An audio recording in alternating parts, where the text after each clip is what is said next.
Hello, everybody. Hello. How are we? Great. I apologize for my tardiness. It's quite the newsy day, and I was with the president talking about that news, so I look forward to taking your questions on it. But first, I want to talk about President Trump's historic and incredible speech last night. The American people and the entire world watched President Trump powerfully lay out how he's renewing the American dream in a record-breaking joint address to Congress.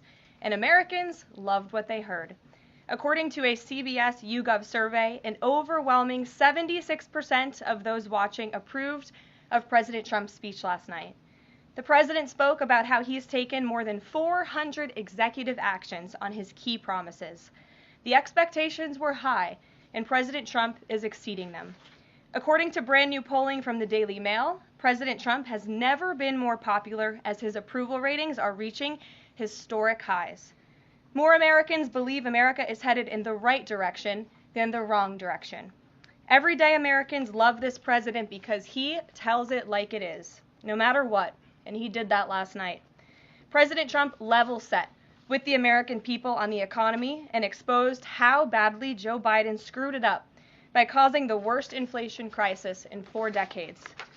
President Trump was honest about where we are while making clear that help is on the way.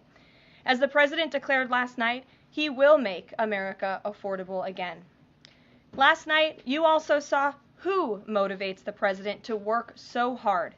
Everyday Americans, who President Trump shined a spotlight on last night in his speech. From Mark Fogel, who President Trump was finally able to reunite with his family and his beautiful 95-year-old mother after being detained in Russia, to Peyton McNabb, whose heart-wrenching story motivated President Trump to end men in women's sports, and to Allison and Lauren Phillips, the mother and daughter and sister of Laken Riley, who President Trump honored by signing the Laken Riley Act to ensure her name will live on forever.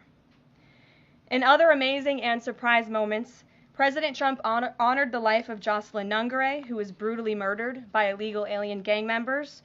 He ensured Jocelyn will never be forgotten by renaming a national wildlife refuge in her home state of Texas to honor her life.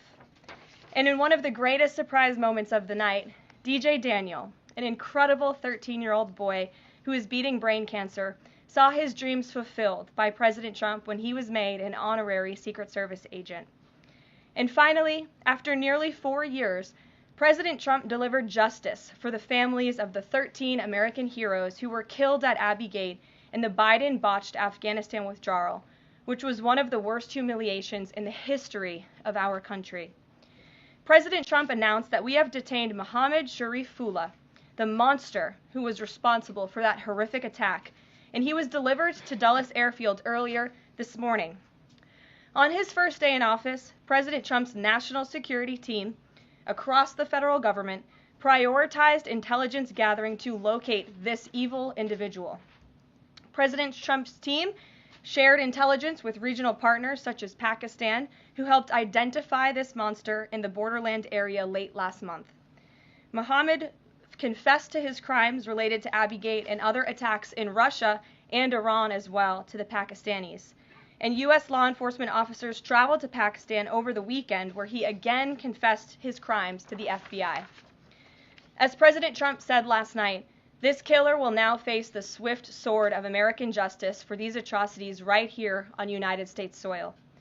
Joe Biden was responsible for this botched withdrawal, and he had 3 years to find this evil terrorist, and he didn't even try to get the job done. But President Trump campaigned on behalf of and grew very close to the Gold Star families. He promised them accountability, and last night, he kept his promise. He spoke to those Gold Star families yesterday, ahead of his speech, in an incredibly heartwarming call to share this incredible news. And as President Trump asked in his speech last night, how could anyone possibly be opposed to any of this action that he is taking? Well, apparently, the modern-day Democrat Party could. The behavior of Democrats last night was completely disgraceful and demonstrated how severely out of touch they are with the American public. It was the most shameful moment in the history of presidential addresses in that beautiful chamber. In what was supposed to be a unifying moment for our country, Democrat members of Congress instead screamed at the President of the United States, who was just overwhelmingly reelected by their constituents, walked out of the chamber, and worst of all, they disrespected the American people. Democrats didn't stand to keep men out of women's sports. They couldn't even clap for a girl who got her head smashed in by a man on a volleyball court. Democrats didn't stand for an innocent and beautiful child who is surviving brain cancer. They opposed eliminating taxes on tips and Social Security. They didn't stand in favor of cutting taxes for hardworking Americans. They couldn't even clap for two mothers whose daughters were killed by illegal aliens. One of the only things that could get Democrats off their feet last night was cheering for Ukraine, not for America. Last night was a very clarifying moment for our country. The Democrats exposed themselves as the party of insanity and hate, the party that wants to put America last. They've allowed their Trump derangement syndrome to stop them from celebrating America and our people, and we will not allow them to forget that. And it's not just the Democrat Party. The mainstream media still doesn't get it. Last night, MSNBC's Nicole Wallace disgustingly looped in a 13-year-old boy with brain cancer into an attack on the president over January 6th. And CNN's first chyron out of the speech called it divisive. President Trump wasn't divisive. The Democrats were. And CNN was proven wrong by their own viewers, 69% of whom, in a post-speech poll, said they had a positive reaction to the president's speech. It's sad and frankly pathetic that Democrats and liberals in the legacy media continue to allow their hatred for the president to override their love for our country. But nevertheless, the president will continue to unify this nation through policies that are grounded in common sense and that uplift all Americans. We have an individual in our new media seat today, Mary Margaret Olohan, who is the Daily Wire's first ever White House correspondent. Congratulations, Mary Margaret. The Daily Wire was founded 10 years ago by Ben Shapiro. The Daily Wire now has over 1 million paid subscribers, a monthly network reach of 138 million, and has evolved into a leading conservative multimedia giant. They are now the 5th largest podcast network in the world and home to some of the top-ranked shows. With that, I will take your questions, and Mary Margaret, why don't you kick us off? Thank you so much, Caroline. It's great to be here. Thanks. So I had two questions, if that's okay. The first Sure. on last night and the second on Maine. You talked about behavior from Democrat lawmakers, a lot of disruptions, and I just wanted to kind of go back to that. We saw Democrat lawmakers not stand for Laken Riley, for Peyton McNabb, for the son of a slain police officer and 13-year-old cancer survivor. What are the optics of that nationally, just in terms of not just the people who were in the room last night, but across the nation?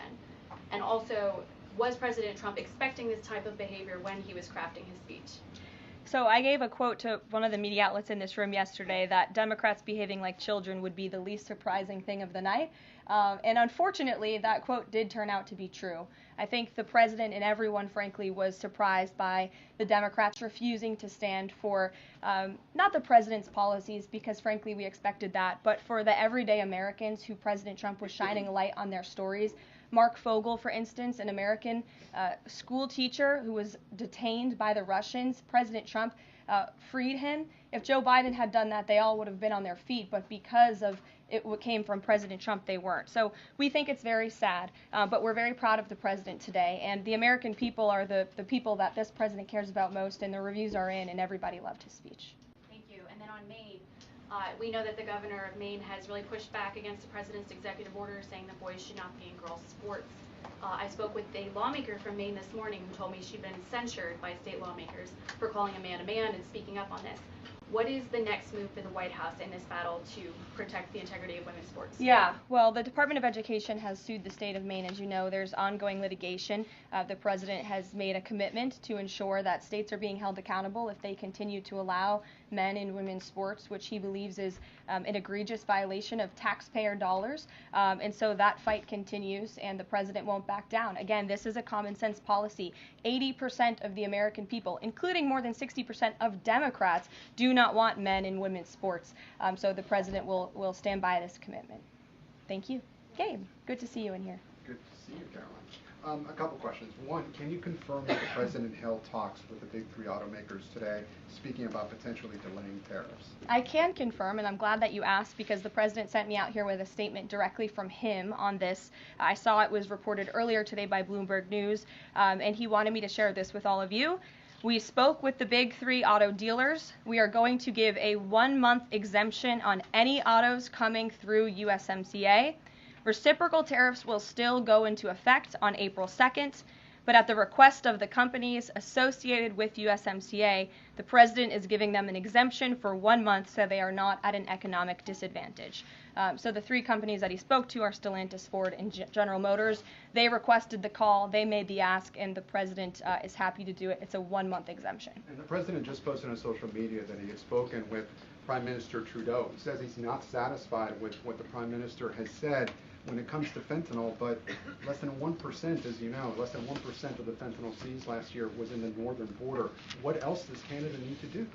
Well, the president did just put out a statement on his call with the governor, Justin Trudeau, as he calls him, of Canada, and he said that he was not pleased, as you said. He said it's not good enough. He told Prime Minister Justin Trudeau that directly. The call ended in a somewhat friendly manner, as the president said, but he's not going to stop standing up for the American people. And to answer your question directly, when it comes to fentanyl, for the last 4 years, unfortunately, our neighbors to the north and the south, Canada and Mexico respectively, have allowed America to be a dumping ground, not just for illegal aliens, but for illegal, poisonous, deadly fentanyl, which is now the #1 killer of young people in this country aged 18 to 34. Through the northern border in Canada, in last fiscal year alone, there was enough fentanyl seized to kill 4.8 billion people. And that number is up 2,050% from 2023, the year before. So there's been more than a 2,000% increase in illegal fentanyl seizure at the northern border. Why? Because Canada is allowing that fentanyl to come to the United States. The president sees these numbers. He thinks about the lives that are lost. And everybody in this room, I'm sure, everybody watching at home, everybody across the country knows someone in our lives who has been killed at the hands of this deadly poison. There needs to be repercussions for that. The president feels very strongly about it. But Karoline, respectfully, it's just 43 pounds that were found last year. That's less than a carry-on suitcase. Is that a lot of fentanyl compared to, say, Mexico, where the vast majority of the fentanyl is brought in through Mexico, not Canada? So what else does Canada need to do? Well, I just told you, last year alone, there was a 2,000% increase in illegal fentanyl. You're asking me for what the president's justification is for these tariffs. It's not up to you. You're not the president, Gabe. And frankly, I think it's a little bit disrespectful to the families in this country who have lost loved ones at the hands of this deadly poison. If you talk to them, and this president has, they are grateful that they finally have a president who is standing up to both Canada and Mexico, and most importantly, to China as well. The president added an additional 10% tariff on China because this deadly poison is being produced in that country. It's being distributed through our neighbors, and there needs to be consequences for that, period. Peter. Thank you, Karoline. If the U.S. has a longstanding policy that we do not negotiate with terrorists, then why is the U.S. now negotiating directly and for the first time ever with Hamas? Well, when it comes to the negotiations that you're referring to, first of all, the special envoy who's engaged in those negotiations does have the authority to talk to anyone. Israel was consulted on this matter. And look, dialogue and talking to people around the world to do what's in the best interest of the American people is something that the president has proven is what he believes is good faith effort to do what's right for the American people. Is it just about the hostages? Or are they also talking about the president's plan to take over Gaza? These are ongoing talks and discussions. I am not going to detail them here. There are American lives at stake. I would defer you to the Department of State for further details, but I'm not going to get into those talks here at this podium. We know that some officials here were miffed that Zelensky showed up last week without a suit for his meeting in the Oval Office. But Elon Musk never wears a suit. He did last night. So what is the dress code? Well, Elon Musk wore a suit last night. I'm sure you saw it. Was he spooked by the Zelensky getting kicked out? No, I don't think so. I'm just pointing out that he did wear a suit last night, and I think the president liked that very much, and he looked great. Speaking of the president, he just passed me a note while I'm standing here. He wanted me to hold this up. This is the poll that I cited, the CBS YouGov poll that shows that 76% of those who watched the president's speech last night approved of his speech. And so it goes to my earlier point that I made in my monologue about how incredibly sad it is that we have a modern-day Democrat Party who is so severely out of touch with the American public. This is a great poll. The ultimate poll, though, came on November 5th when the president won by an overwhelming margin that he spoke about last night. Democrats weren't happy to hear that either. Ouija. Thank you, Caroline. Back on tariffs, last night President Trump said there will be a little disturbance, but we're okay with that. Can you put a dollar figure amount on how much the average American family should expect to pay as this disturbance? And why should Americans be okay with that when so many are already struggling to pay the bills? Well, first of all, last night, the president told the truth. And he was realistic, and he level set with the American people.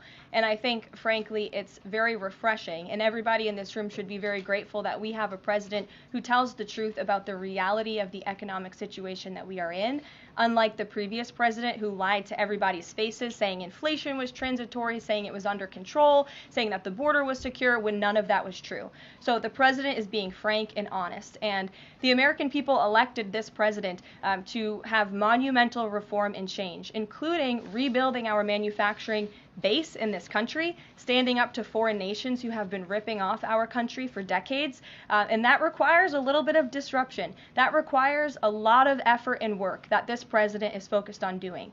With that said, as the president said last night, his administration is wholeheartedly committed, of course, to ending the inflation nightmare caused by the Biden administration. Look at the deregulation efforts.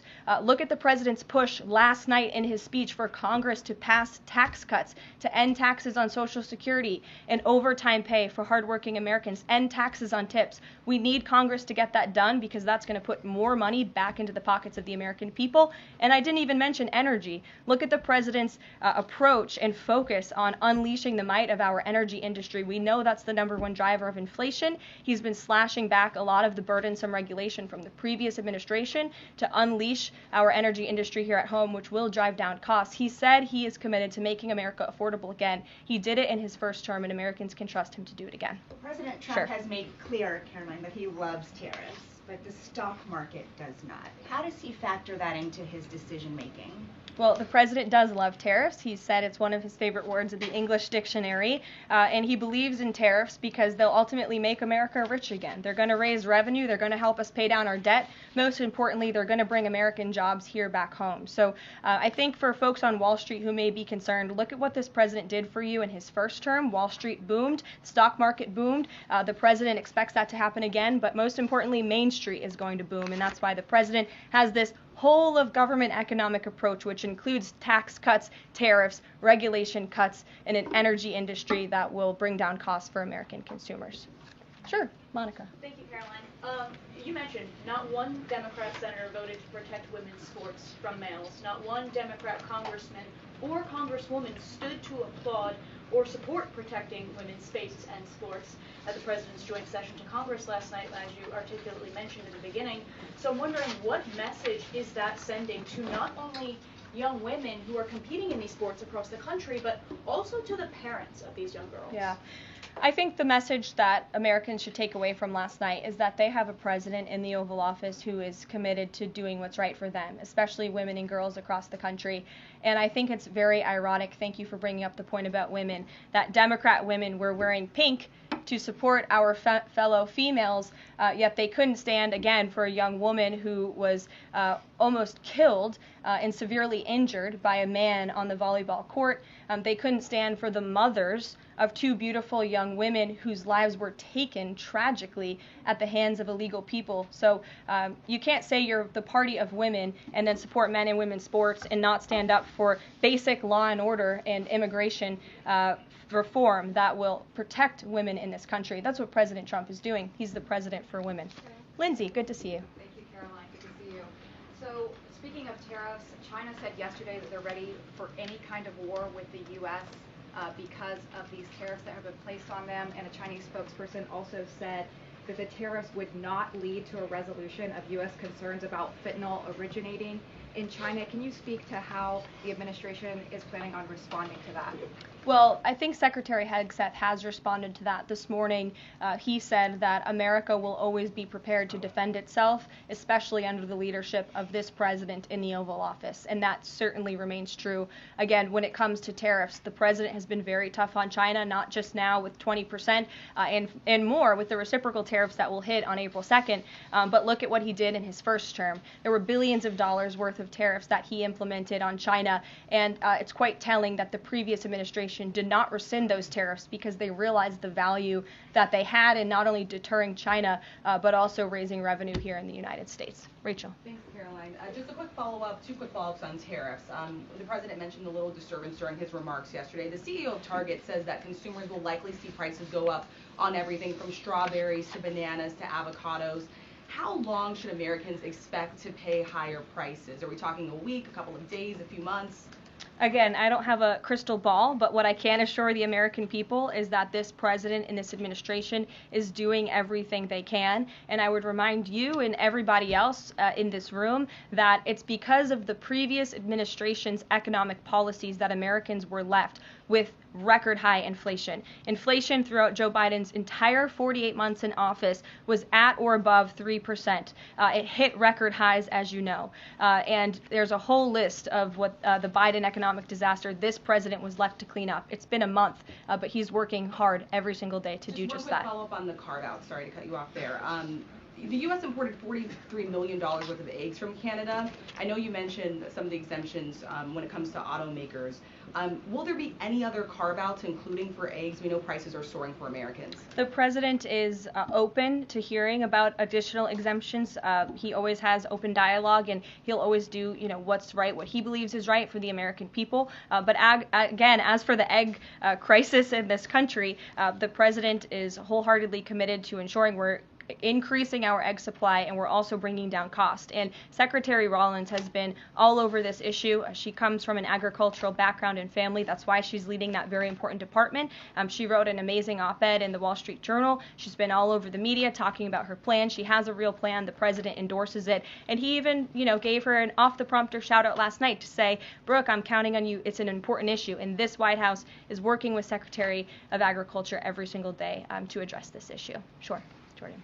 Thanks, Caroline. So, what does it say that the Democrats, while they couldn't stand for Americans or stand for victims, they stood for war and clapped for war and clapped for 5 more years of war? Yeah, the president addressed that last night, I think, when he called out Senator Elizabeth Warren and said that, again, as I said in my opening speech, very telling that the Democrats refused to clap for American people and American interests and American priorities, but they did clap for the country of Ukraine, which, by the way, the president's working very hard to end that war. So Democrats should be applauding him for actually doing something about it. Follow up on that if I can. You've spoken recently about how what happened in the Oval Office last week gave Americans an inside look into behind-the-scenes discussions with Zelensky. Is this how he treated Joe Biden and just treated him disrespectfully and received billions of dollars? Well, it's a very interesting question. I don't know if anybody in here asked my predecessor who stood at this podium about that, but there was a report from NBC News that President Biden also got increasingly frustrated with President Zelensky when he was handing out blank checks and President Zelensky kept asking for more. Joe Biden was quite frustrated with that. So again, as I've said repeatedly, Friday revealed the frustrations that this administration has had in closed-door negotiations with the Ukrainians. However, President Zelensky did put out a statement yesterday, which we believe is a positive step forward, and National Security Advisor Mike Waltz has been talking to his Ukrainian counterparts, and so we're in the midst of this, and we'll see what happens next. Caitlin. Thanks, Caroline. I have 2 questions. One on the reprieve that is being granted to these 3 automakers for 1 month on the tariffs on Canada and Mexico. How did the president settle on 1 month? The reciprocal tariffs will go into effect on April 2nd, and he feels strongly about that no matter what, no exemption, so that's where the 1 month comes from. Does he expect them to be able to shift production within a month? He told them that they should get on it, start investing, start moving, shift production here to the United States of America where they will pay no tariff. That's the ultimate goal. And on the conversations between the White House and the Ukrainians and the letter that President Trump revealed last night that he got from President Zelensky, Director Ratcliffe said today that the president has paused also intelligence sharing with Ukraine. Is that temporary or is that permanent? I believe what the National Security Council told me in regards to that was that they paused or they are reconsidering the funding for Ukraine, as you saw, the pause on the funding. As for intelligence matters, I would refer you to either the National Security Council or the CIA as well. But they're considering lifting or reinstating the military aid going to Ukraine, which they paused. Again, it's a pause for a review. Follow up on that. Sure. The president read parts of the letter that he received last night from President Zelensky. Can you give us a sense of when President Trump now plans to sign that minerals deal after receiving that letter? Those talks are happening as we speak. I just saw the National Security Advisor.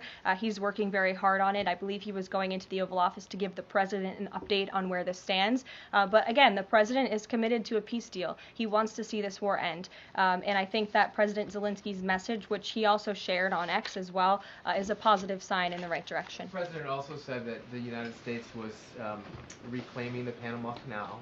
The president of Panama this morning, or at some point today, said that President Trump was lying. Wanted to get your response to that, and also curious if the president had a reason for not specifically mentioning BlackRock last night when he was praising the company that is buying canals or ports around the Panama Canal. Yeah, I'm not sure if Panama has seen what's going on with their own canal, but as you just mentioned, BlackRock is now interested in investing and taking over the two ends of the port, which is very important because the president was very vocal several weeks ago about the need to ensure that China is not controlling the Panama Canal. This is a very important place for the United States of America. We also saw that the Panama Canal lifted fees on our U.S. naval ships that are going in and out of the canal. That's a win for the United States of America, and the president will continue to ensure that the Chinese government, the CCP, cannot be infiltrated in the Western Hemisphere, and certainly not in the Panama Canal, which is a very important place for our country. Dasha. The president continues to call the Prime Minister of Canada, Justin Trudeau, Governor of Canada. I'm curious what he means by that, and if there are any plans that are moving forward with trying to make Canada the 51st state. And I have a follow-up on the economy as well. Sure. Well, the president put that in his True Social account, or his True Social post earlier today. He feels strongly that it would be very beneficial for the Canadian people to be the 51st state of the United States. They wouldn't be paying for these tariffs. They'd have much lower taxes if they were part of our great country. On the economy, you and I traveled the country during the campaign. This is an issue that so many voters decided to cast their ballots on, and they voted for President Trump. He has started to have that realistic conversation with the American people, that disturbance comment last night. But I'm curious if you can be real with Americans right now as all of these factors are playing out. Are things potentially going to get worse before they get better? Look, I've now been asked and answered this same question just given to me in different verbiage of 3 different times, and I will answer it again in an effort of transparency to the American people, because this is an important issue, and the American people, this president understands that it is. And again, that's why in his joint address to Congress last night, he addressed this issue with a realistic and honest approach. He talked about what this administration is doing to unleash American energy and to make America affordable again, and this administration is wholeheartedly committed to doing it. And I would remind the American public that the first-term record of this president speaks volumes. That's why they reelected him, because they know that he can fix our broken economy, and it's very, very broken from the previous administration. Stephen. Thank you, Caroline. I've got 2 questions, one on press access, the other on fentanyl and tariffs. Sure. On press access, your predecessor, Karine Jean-Pierre, who presided over many novel press access restrictions, criticized the recent changes to the press pool made by your office. She said in an interview, quote, what we're looking at is what North Korea is doing. What's your response to that, and can you say anything to allay concerns that unfavorable coverage will be punished in this new press pool system? I think that's the same individual who said from this podium numerous times that the commander-in-chief was mentally and physically up for the job, which we knew was a lie. Many people in this room knew it was a lie. Many of you were admonished for asking questions about that truth. So when it comes to truth and transparency, this administration, this White House is setting the example. This president is taking far more questions than his predecessor, Joe Biden, did on a daily basis, and that will continue. And on fentanyl and tariffs, Fentanyl produced largely in China has killed 334,000 Americans over 5 years. According to CDC data, that's about 1 in every 1,000 Americans. President Trump has cited this for applying new tariffs to Canada, Mexico, and China. But in addition to China's talk about being ready for any kind of war, they said yesterday, the Foreign Ministry said that, quote, the fentanyl issue is a flimsy excuse to raise U.S. tariffs, and, quote, the U.S., not anyone else, is responsible for the fentanyl crisis. So what's the response to China that the talk of fentanyl is just an excuse for tariffs? And what does that say about the resolution? Well, of course, the country that is getting very rich off of distributing this deadly poison to American citizens is going to say that. Again, the president knows where the American people stand on this issue. Fentanyl overdoses. Dasha brought up all of us campaigning all across the country. They talked about inflation. They also talked about the border, the illegal immigrants that we're pouring through, but also these deadly drugs. And again, the president keeps in mind those families every single day when he is making these tough decisions. But it's a necessary decision, and he's no longer going to allow the United States of America to be a dumping ground for illegal immigrants and for illegal drugs that are killing our nation's people. This is the #1 leading cause of death in our country, and there needs to be action taken to ensure that cannot continue. Thank you very much, guys. We'll see you later. Thanks, Caroline. Caroline.